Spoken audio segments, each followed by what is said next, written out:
making time, making memories. There's nowhere that I'd rather be than in the middle of nowhere. So it's Mother's Day 2020, and you'll notice we don't have a camper or dogs with us.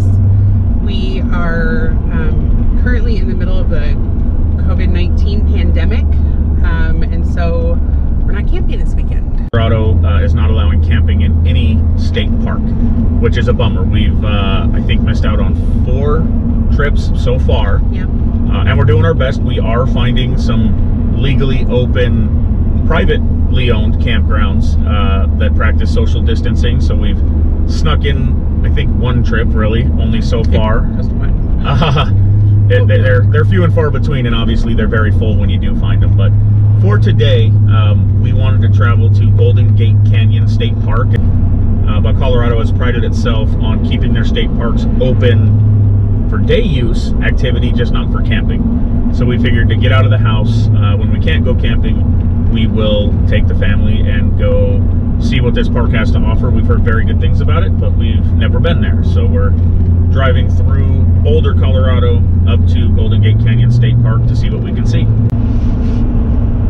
It is kind of nice not having the dogs with us right now, although coming back from Beaver Meadows, when Cody laid on the ground, it was very quiet, and Noah just sat at the seat.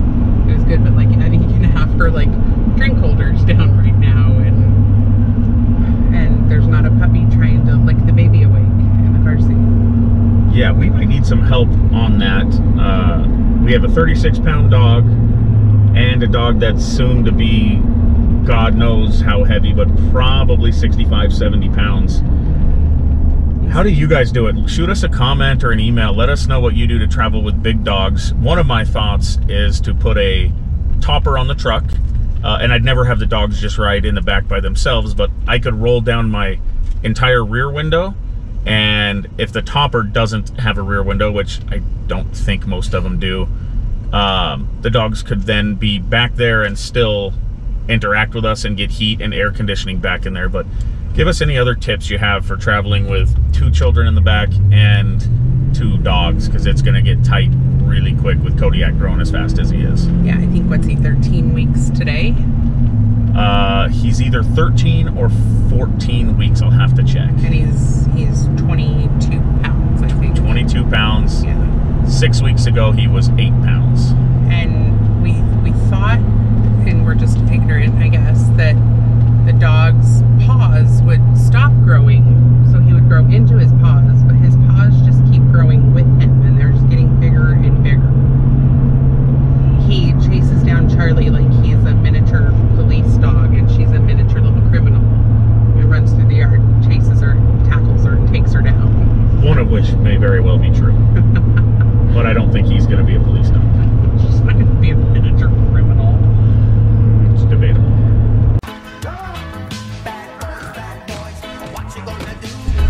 Stupid I am. I do. I love hearing about how stupid you are. So the flat irons, right? Okay.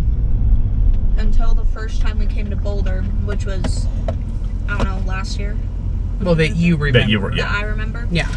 I thought the flat irons was just a mall. I didn't know there were actual, like, flat irons that existed. I didn't know what those were. And then you're like, there's a flat irons. And I'm like, there's the what? You mean when you heard that a year ago, or when you heard that 1 minute ago when I said there's the flat I heard irons? it like a year ago. I didn't know what the flat irons were. That's honestly, that's not that stupid, because who would hear Right. flat irons and think it's mountains? But as you look at them now, do you see kind of why they're called flat irons? Yeah. They're actually super pretty.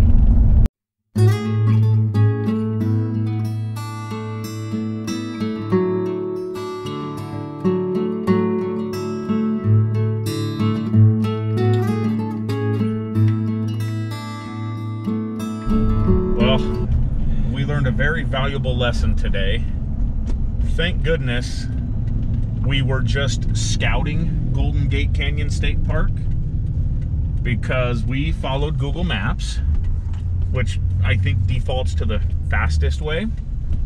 And we went the fastest way, but the last 15 miles of the drive up to the park were full of 19-degree grade hairpin turns that Short. I think we could have made with the trailer, but it would have been a very, very stressful situation. Very windy, very steep. Yeah, it was to the point where we were saying if we get up here and the campground is not full on amazing, we're going to cancel our reservation, because it just, like, what did you say, like the reward's not worth the risk? Yeah, the risk or the benefit versus the risk. And in this case, the risk of taking that drive with the trailer, again, I'm sure we would have made it, but it would have put strain on the truck. It would have put strain on our relationship for sure. For sure. Would have been a lot of yelling and screaming at the driver who's doing nothing wrong. Oh, totally. But we made it up there, and unfortunately our loop where our campsite is later this summer was closed, but we were able to get a feel for the park, and it looks like it's going to be great. And then to come home, it took a little longer, but we were literally a quarter mile from a state highway that's 4 lanes wide and very manageable. So luckily we now know which way we will take when we go camping there. But brought us back down through Central City and Black Hawk, which was weird to see no one there because all the casinos and hotels are shut down. Yeah, those are the 2 most famous Colorado or most populated Colorado gambling towns, and they are literally ghost towns. It was a little bit eerie, to be honest, but just goes to show, and I like to think if this was the actual trip with our trailer, we would have done some of that research and not just had Google Maps tell us where to go. Maybe. But in fairness, that's probably a 50-50 shot at best. But now we know. Yeah. Thank goodness for the scouting trip. And yeah, always keep in mind before you go somewhere for the first time, there are roads that GPS will take you on that you really may not want to take a rig on. We were honestly surprised that Corbett said that before getting on the road heading up, that it didn't say, like, you know, maybe if you're longer than 20 feet or 25 feet, you know, from the tip of your towing vehicle to the back of your rig, like, maybe you don't want to take these roads.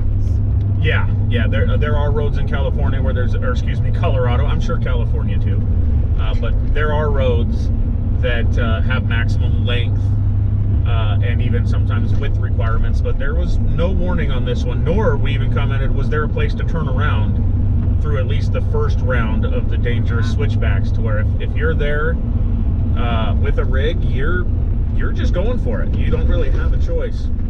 Yeah, definitely glad we scouted this out. I mean, I think if you were going up there with maybe a pop-up or a teardrop or maybe even a real small travel trailer, but it was I probably would have canceled the reservation if that was the only way to get up there. If that was the only way in and out, we probably just because we would rather enjoy our entire trip and not get up there and be angry at each other over the drive, and then try to enjoy our trip and then dread leaving.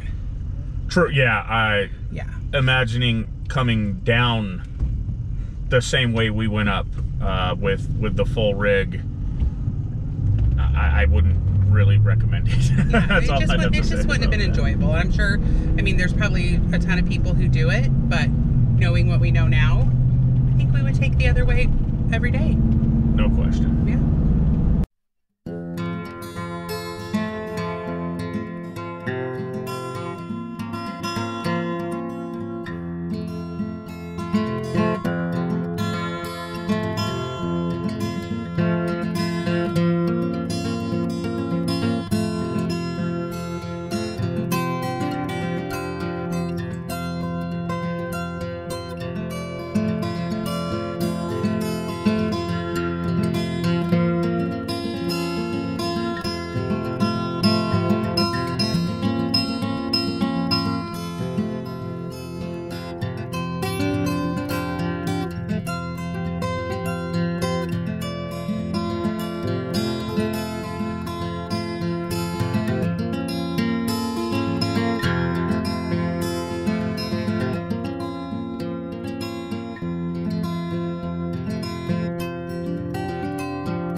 making time, making memories.